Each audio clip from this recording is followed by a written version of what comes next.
Something that's not all that awesome is what the Sunshine State is up to. Yeah, it's no longer going to be the destination for people in the Deep South seeking abortion. With a stroke of a pen this morning, Governor Ron DeSantis signed the Heartbeat Protection Act, which makes abortions in Florida illegal after 6 weeks with limited exceptions. Let's take a look. The law contains some exceptions, including to save the woman's life. Abortions for pregnancies involving rape or incest would be allowed until 15 weeks of pregnancy, provided a woman has documentation, such as a restraining order or police report. DeSantis has called the rape and incest provision sensible. That's really interesting. Well, we know that DeSantis did sign the Heartbeat Protection Act, but one good thing is that Florida's new abortion 6-week ban is not necessarily guaranteed to become the reigning law in the state. The 6-week ban will take effect only if the state's current 15-week ban is upheld in an ongoing legal challenge that is before the state Supreme Court, which is, however, controlled by conservatives. But even so, the White House swiftly issued a statement via press secretary Karine Jean-Pierre, who said Florida's ban flies in the face of fundamental freedoms and really runs counter to the vast majority of the wishes of Floridians as well as Americans. She also stated this: the ban would prevent 4 million Florida women of reproductive age from accessing abortion care after 6 weeks before many women even know they're pregnant. This ban would also impact the nearly 15 million women of reproductive age who live in abortion banning states throughout the South, many of whom have previously relied on travel to Florida as an option to access care. It's clear that this movement to limit the rights of what women and other individuals can do in terms of reproductive health is entirely just unabashed. These people are moving and pressing forward, and it seems that they will not stop, especially in individuals such as DeSantis, who is looking to score points as he embarks upon his estimated, or I should say anticipated, presidential campaign for 2024. Ron DeSantis is trying to outflank Donald Trump in his right-wing base when he runs for president. He's going to run for president, it appears, at the end of May when the session ends in Florida. And so this is him trying to do that. But he should be careful what he wishes for, because this is a deeply unpopular bill. It's not popular with Democrats, obviously, or independents, but it's secretly not that popular with the Republicans either.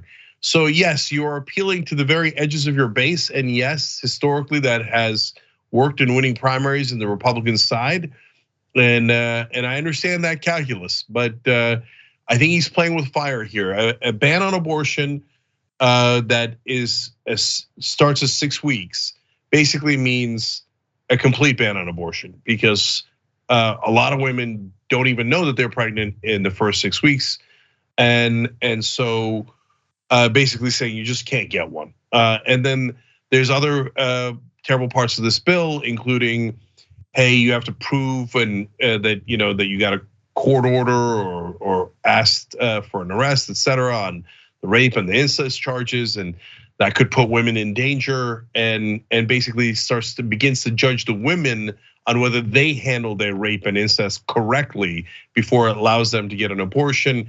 It's important in almost every way. The American people don't want it, the people of Florida don't want it, but DeSantis is calculating that enough of his rabid right-wing base will want it that it will be an advantage against Donald Trump.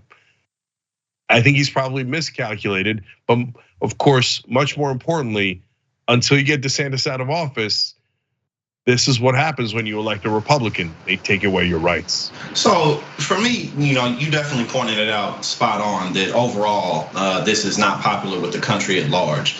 But it's really been fascinating to watch. Pretty much everything that the Republican establishment has been doing for months has done nothing but strengthen Donald Trump's cause. Whether it be lessening popularity for 6-week abortion bans, but you got to keep in mind that a lot of the faith that Republicans have in Ron DeSantis is hypothetical. He's 45 years old, that's incredibly young for politics, and people see his future being bright. But what's been happening? Donald Trump's been hammering him over the head on Social Security and Medicare, making a joke out of him, calling him names that are funny. The Pudding Fingers commercial was effective, going after his record, pointing out the fact that Ron wouldn't be there if it wasn't for Donald Trump. And then, like you pointed out, doing things like this really doesn't strengthen Ron's cause for the country at large to be like the replacement candidate, the one who's going to lead the Republican Party back into the path of pragmatism, practicality, what have you.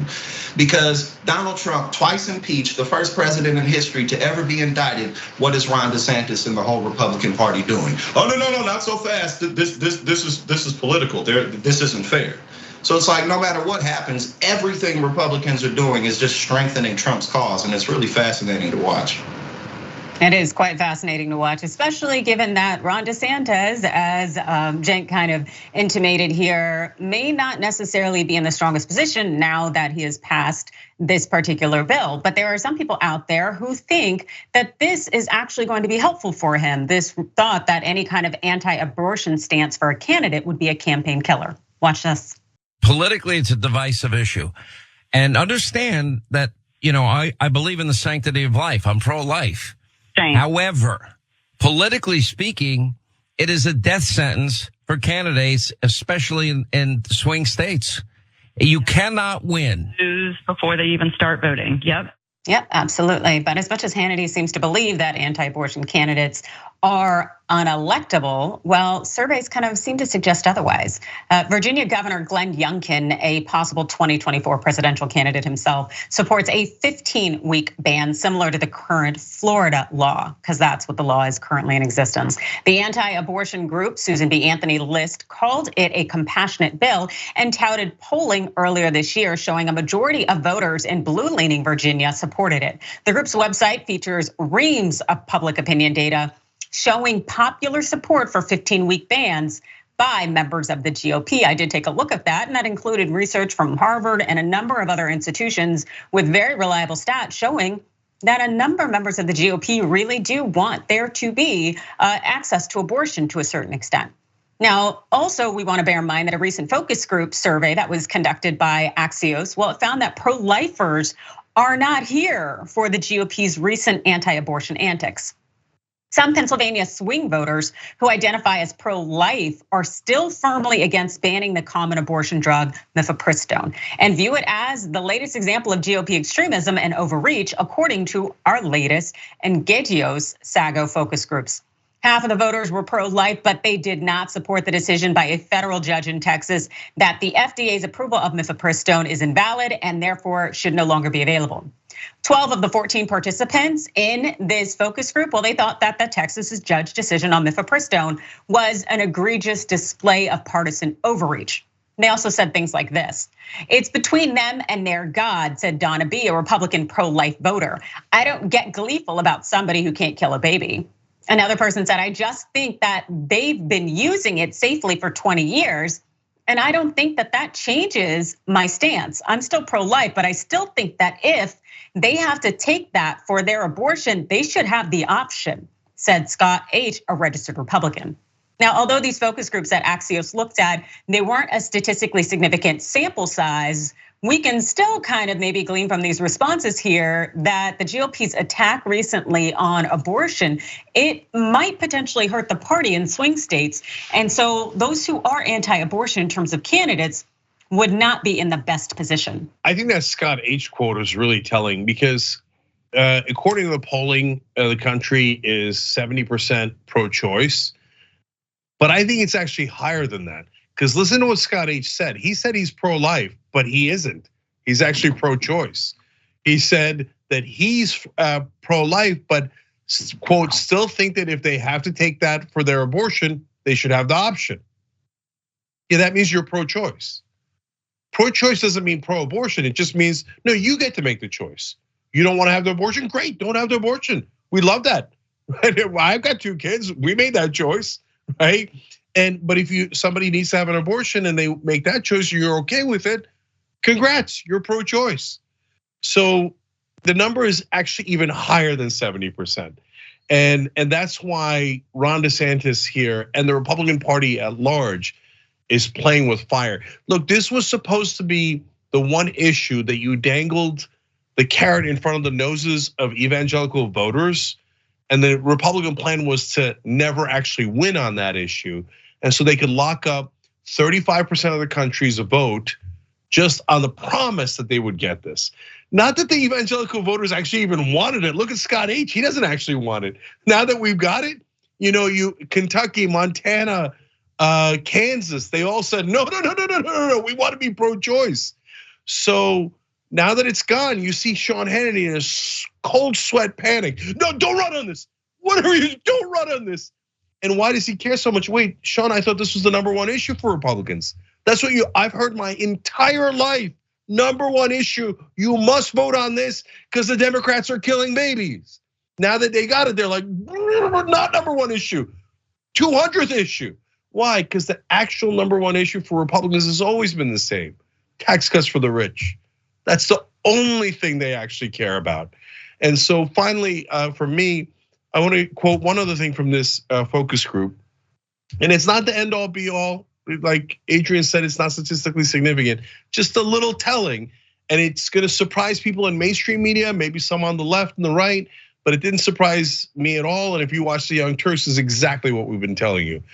I'm gonna read you the quote. Swing voters' message was unambiguous. If the GOP wants to win back Pennsylvania, it had better moderate on abortion, avoid strident anti-wokeism. So they don't like the anti-woke stuff. Told you, okay? And distance itself from former President Trump's outlandish claims about his prosecution. Perfect, okay? There's only one issue that didn't play well.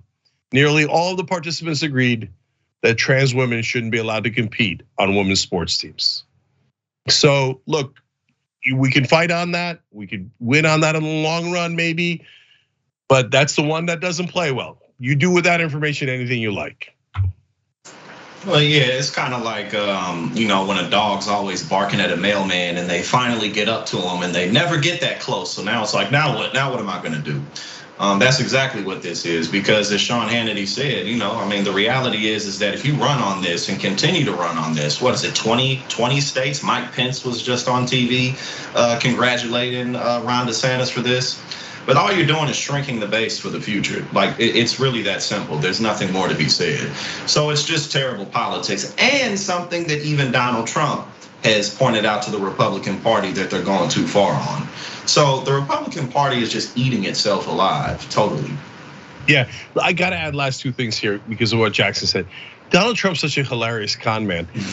When prodded in 2016, he said that women should be locked up for having an abortion, because he thought that's what the base wanted. But now that he's seen the polling, he said, well, I don't know, maybe they're going too far on abortion. There's no principles, nothing. It's kind of hilarious how obvious brazen con man that he is, but at least he can figure out polling, which apparently Ron DeSantis can. And look, while we're enjoying Ron DeSantis making a horrible decision here politically, don't lose track of the fact that people just had their rights removed in Florida. We have to fight back against that 200% and make sure we reverse that as soon as possible, because it's not just the women of Florida, which is already devastating enough, but it's also affecting nearby states where they have already outlawed abortion, and they were going to Florida as one of their last options now. So this has cost millions of women their rights, and we've got to get it reversed as soon as possible. Thanks for watching the Young Turks, we really appreciate it. Another way to show support is through YouTube memberships. You'll get to interact with us more. There's live chat emojis, badges. You've got emojis of me, Anna, John, JR, so those are super fun. But you also get playback of our exclusive member-only shows and specials right after they air. So all of that, all you gotta do is click that join button right underneath the video. Thank you.